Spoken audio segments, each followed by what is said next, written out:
Welcome to smart accounting classes. आज जो हम लोग टॉपिक डिस्कस करने जा रहे हैं वो है reconciliation of cost and financial account. देखिए, reconciliation of cost and financial account जानने से पहले आपको पहले कॉस्ट अकाउंटिंग का दो कॉन्सेप्ट जानना है। कॉस्ट अकाउंटिंग में कॉस्ट अकाउंटिंग बहुत इजी सा चैप्टर है। अगर आपको इसमें बेसिक आपका क्लियर हो तो ये प्रैक्टिकल इसमें प्रैक्टिकल करने के लिए आपको इतना सोचना भी नहीं है, एकदम सिंपल सा है।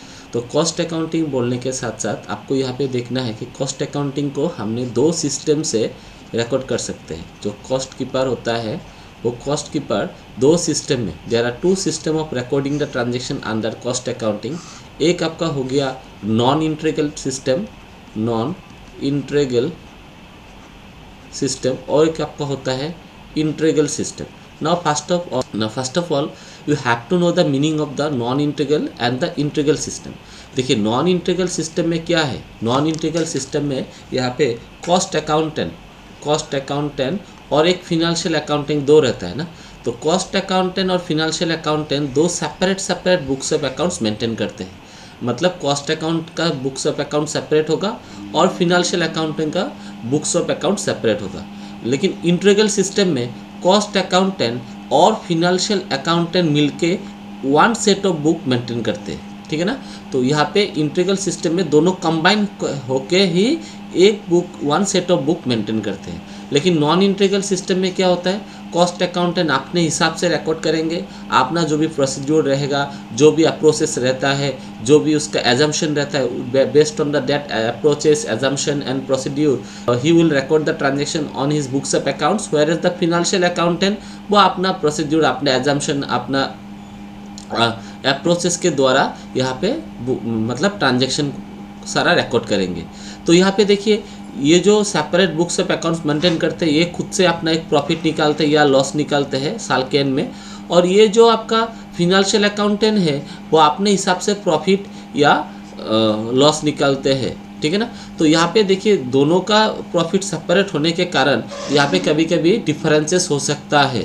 The profit of this does not match the profit of this person also in sometimes. तो यहाँ पे जब profit as per the cost accountant और profit as per financial accountant में मैच नहीं होता है, तो उसको क्या क्या रीज़न है जिसके कारण ये मैच नहीं हो रहा है, तो उसको बोलते हैं, उसके लिए हम लोग एक रिकॉन्सिलेशन स्टेटमेंट प्रिपेयर करना होता है। जैसे कि हम लोग फर्स्ट ईयर में सीखा था, जैसे क्लास 11 में हम लोग सीखा था, क्या सीखा था, BRS बोल के हम लोग एक चैप्टर था, BRS बैंक रिकॉन्सिलेशन स्टेटमेंट। तो यहाँ पे क्या होता है, जब हम लोग कैश बुक बनाते हैं तो कैश बुक में जो कैश कॉलम और बैंक कॉलम रहता है, तो बैंक कॉलम में तो हम कैश बुक तो हम लोग खुद प्रिपेयर करते हैं, हम लोग खुद प्रिपेयर करते हैं। कोई भी ट्रांजेक्शन हुआ कैश बुक में हम लोग रिकॉर्ड किया। बैंक से होने से बैंक पे रिकॉर्ड करते हैं, कैश कॉलम में होने से कैश बुक में रिकॉर्ड करते हैं। उस मंथ के एंड में या कोई भी जब हम लोग को ज़रूरत होता है तो हम लोग कैश बुक में बैंक का बैलेंस निकालते हैं। वो बैंक का बैलेंस और हम लोग का बैंक अकाउंट में, जिस बैंक में मेरा अकाउंट है उस बैंक का पासबुक का जो भी बैलेंस होगा हम लोग को कभी कभी टेली नहीं होता है। जैसे कि मान लीजिए कि कैश बुक में क्या हो ना, हमने किसी को चेक पेमेंट किया, तो चेक पेमेंट करने के साथ साथ क्रेडिट साइड में हमने लिख दिया उस पार्टी के उस बैंक कॉलम में पैसा गया, तो क्रेडिट साइड में आएगा बाय मिस्टर एक्स लिख के हम लोग एक्स के मतलब बैंक कॉलम में जो भी पेमेंट था वो लिखा। अभी जब वो एक्स वाला आदमी जाके बैंक में जाएगा तब जाके ना बैंक उसको पेमेंट करेगा। जो एक्स वाला जो आदमी है वो अगर बैंक में जाके चेक प्रेजेंट करने से तो पैसा मिलेगा। लेकिन मेरे हिसाब से क्या होगा, मैंने उसको चेक दिया, साथ ही साथ क्रेडिट साइड में लिखने का मतलब यही होता है कि मेरा अकाउंट से ऑलरेडी डेबिट हो गया, लेकिन मेरा अकाउंट से तो ऑलरेडी पैसा कटा नहीं, पैसा तो ऑलरेडी डेबिट नहीं हुआ। जब ये जाएगा तो उसके बाद ही डेबिट होगा, तो इसका मतलब मेरे हिसाब से तो पैसा घटा, लेकिन एक्चुअली वो पैसा घटा ही नहीं। तो यहाँ पे देखिए मेरा हिसाब तो गलत हो गया ना। तो bank balance as per cash book और bank balance as per passbook में मेरा टेली नहीं हुआ, तब जाके हम लोग BRS बनाते हैं। इन द सेम वे जब कॉस्ट अकाउंटेंट का प्रॉफिट और फिनेंशियल अकाउंटिंग का प्रॉफिट मैच नहीं होता है, तब जाके हम लोग को रिकॉन्सिलेशन ऑफ रिकॉन्सिलेशन स्टेटमेंट बनाना पड़ता है कॉस्ट एंड फिनेंशियल अकाउंटेंट में। तो देखिए रिकॉन्सिलेशन बनाने के एकदम ईजी सा तरीका है, डिफरेंट बुक्स में डिफरेंट अप्रोचेस के द्वारा किया गया है, लेकिन एक सिंपल सा लॉजिक, एक सिंपल सा कंसेप्ट है जो आपको याद रखना है, और बाकी जितना भी प्रॉब्लम है वो इजीली सॉल्व होगा। तो देखिए अगर रिकॉन्सिलेशन स्टेटमेंट आप एज पर कैश बुक बनाते हैं, सॉरी एज पर आप कॉस्ट बुक बनाते हैं, अगर आप कॉस्ट बुक से स्टार्ट करते हैं तो आपका टारगेट रहेगा फिनेंशियल बुक, और अगर आपको फिनेंशियल बुक से बनाते हैं तो आपका टारगेट रहेगा कॉस्ट बुक। तो कॉस्ट बुक से जब आप फिनेंशियल बुक में, कॉस्ट बुक से जब फिनेंशियल बुक में जाना चाहते हैं, मतलब स्टार्ट किया आपने कॉस्ट बुक में और आपका डेस्टिनेशन है फिनेंशियल बुक में, तो इसका जो भी इम्पैक्ट होगा ना वो हम लोग रिकॉर्ड करेंगे। जब हम लोग फिनेंशियल बुक से स्टार्ट करेंगे तब हमारा टारगेट रहेगा, तो तब हमारा डेस्टिनेशन रहता है क्या, कॉस्ट बुक। तो कॉस्ट बुक पे जो भी हम लोगों का इम्पैक्ट होगा तो वो हम लोग रिकॉर्ड करेंगे। तो याद रखिएगा कॉस्ट बुक से स्टार्ट करने से आपको एंड करना है फिनेंशियल बुक में, तो फिनेंशियल बुक का इम्पैक्ट हम लोग रिकॉर्ड करेंगे। जब हम लोग का प्रैक्टिकल फिनेंशियल बुक से स्टार्ट होगा तब हम लोग का टारगेट रहता है कॉस्ट बुक में, तब जाके हम लोग कॉस्ट बुक का क्या इम्पैक्ट होता है, उसमें ऐड होता है या प्लस होता है या माइनस होता है, वो हम लोग रिकॉर्ड करेंगे।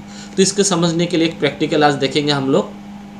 तो यहाँ पे एक प्रैक्टिकल दिया हुआ है कि net profit of Nidhi limited accounting to financial account was 84,737। तो यहाँ पे बोला है कि निधि लिमिटेड ने निधि लिमिटेड बोल के एक ऑर्गेनाइजेशन में, एक बिजनेस में फिनेंशियल अकाउंटेंट ने साल के एंड में 84,377 प्रॉफिट निकाला। Whereas profit shown by the cost accountant, उसी बिजनेस में कॉस्ट अकाउंटेंट ने प्रॉफिट निकाला था 1,06,200 रुपये। For the same year prepare the reconciliation statement, आपको रिकॉन्सिलेशन स्टेटमेंट निकालने दिया है। क्यों निकालने दिया है? क्योंकि the balance as per the financial book and the balance as per the cost book are not equal here, so we have to prepare the reconciliation statement to reconcile the balances।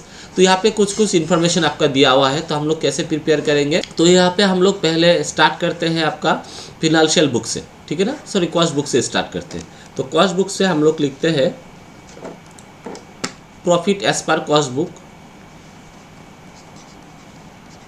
Profit as per cost book. तो ये practical हम लोग cost book से start किया और एक practical हम लोग फिनेंशियल बुक से स्टार्ट करेंगे। तो profit as per the cost book आपका है 106,200, तो आपका प्रॉफिट है 106,200। तो उसके बाद कुछ इन्फॉर्मेशन है। तो पहला इन्फॉर्मेशन आपका लिखा हुआ है depreciation charge in financial book. Financial book में डेप्रिसिएशन चार्ज किया था, तो यहाँ पे हम लोग कॉस्ट बुक लिखते हैं, यहाँ पे हम लोग फिनेंशियल बुक लिखते हैं। तो फिनेंशियल बुक में आपका डेप्रिसिएशन हुआ था कितना, 5,600।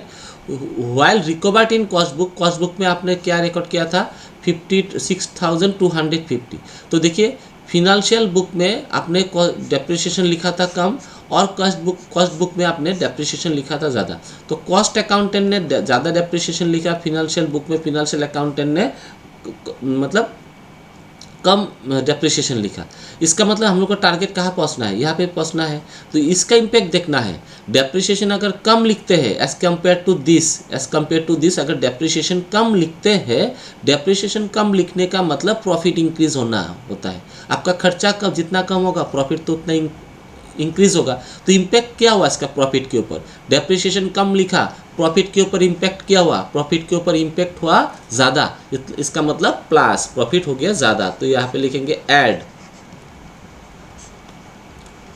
Depreciation recorded as under value. कम लिखा था डेप्रिसिएशन, कितना कम लिखा, 6,250 से 5,600 माइनस करने से आपका आएगा 650। तो 650 रुपीज़ कम लिखा। नेक्स्ट देखते हैं, नेक्स्ट में लिखा हुआ है work overhead under absorb in cost account. ना what is under absorb? Under absorb का मतलब क्या होता है? अंडर एब्जॉर्ब का मतलब होता है कि कॉस्ट अकाउंट ने कम सोचा था लेकिन खर्चा ज़्यादा हो गया। तो यहाँ पे देखिए कॉस्ट अकाउंट ने सोचा था कि खर्चा होगा मेरा इतना, लेकिन खर्चा हो गया ज़्यादा। खर्चा फिनेंशियल बुक में ज़्यादा शो हो रहा है, 1560 शो हो रहा है, 1560 ज़्यादा होगा खर्चा फिनेंशियल बुक में, लेकिन कॉस्ट अकाउंट ने सोचा था कम होगा, लेकिन हो गया ज़्यादा। अंडर एब्जॉर्ब का मतलब होता है कम सोचना। तो यहाँ पे कम सोचा था कि खर्चा कम होगा, लेकिन खर्चा इतना ज़्यादा हो गया। एक्चुअली खर्चा हुआ 1560। तो यहाँ पे खर्चा ज़्यादा होने के साथ साथ प्रॉफिट के ऊपर क्या इम्पैक्ट होगा, प्रॉफिट क्या हो जाएगा, इस बार डिक्रीज होगा। फिनेंशियल बुक का प्रॉफिट डिक्रीज होगा। तो यहाँ पे हम लोग लिखेंगे लेस वर्क ओवरहेड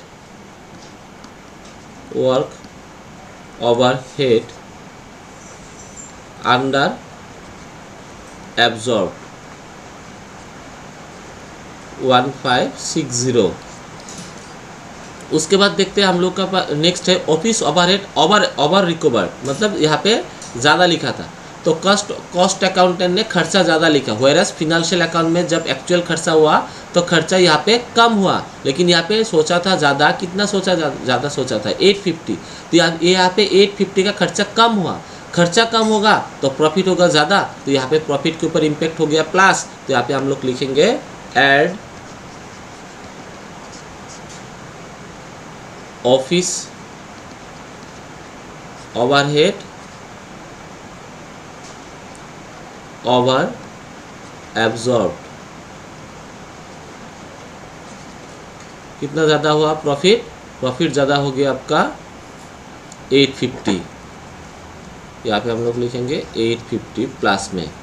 नेक्स्ट है आपका interest on loan credited not included in cost account. मतलब यहाँ पे फिनेंशियल बुक का क्रेडिट साइड में इंटरेस्ट ऑन लोन, मतलब निधि कंपनी लिमिटेड ने किसी को शायद लोन दिया होगा, उसके ऊपर उसको इंटरेस्ट मिलने के कारण यहाँ पे प्रॉफिट क्या हुआ, प्रॉफिट हो गया इंक्रीज। और यहाँ पे हम लोग लिखा नहीं था, तो लिखने के कारण प्रॉफिट क्या हो गया, इंक्रीज हुआ। प्रॉफिट के ऊपर इम्पैक्ट हुआ प्लस। तो यहाँ पे लिखेंगे add interest on loan, bracket में लिखेंगे क्रेडिटेड, ठीक है ना। तो ब्रैकेट में हम लोग लिखा क्रेडिटेड। कितना हुआ इंटरेस्ट ऑन लोन 4000।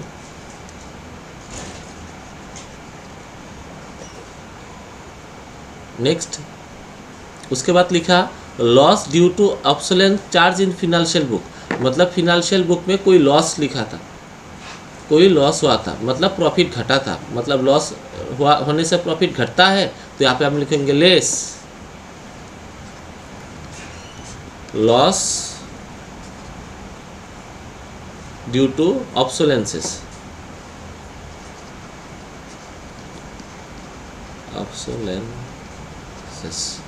कितना का लॉस हुआ था 2850।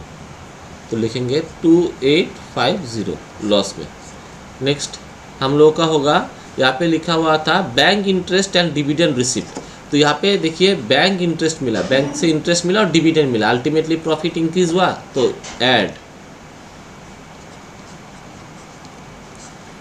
Bank interest and dividend receipt.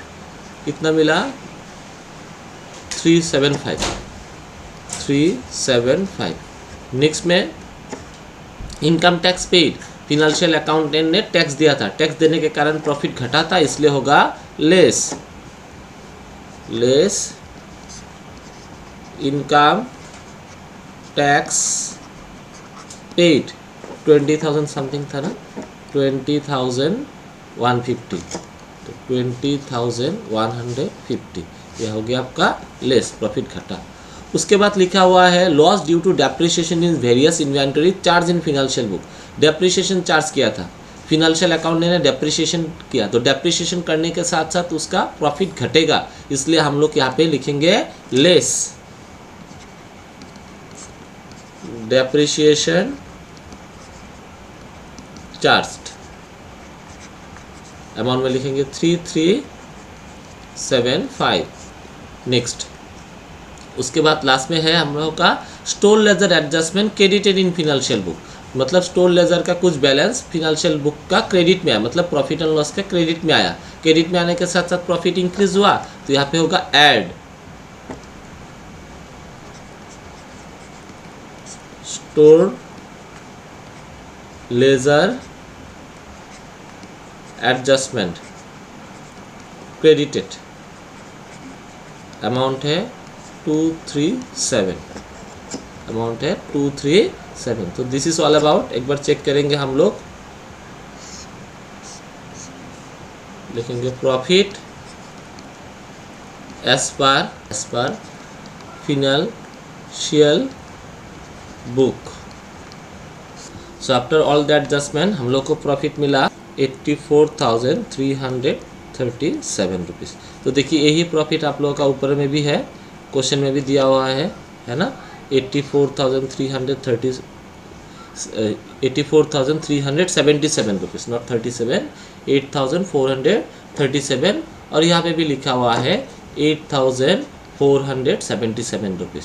सो ऐसे ही हम लोग क्या करते हैं, रिकॉन्सिलेशन प्रिपेयर करते हैं। ये हम लोग कहाँ से स्टार्ट किया था, कॉस्ट बुक से स्टार्ट करके फिनेंशियल बुक में ख़त्म किया। तो नेक्स्ट एक प्रैक्टिकल में हम लोग फिनेंशियल अकाउंटेंट से स्टार्ट करेंगे और कॉस्ट अकाउंटेंट में जाके ख़त्म करेंगे। Thank you.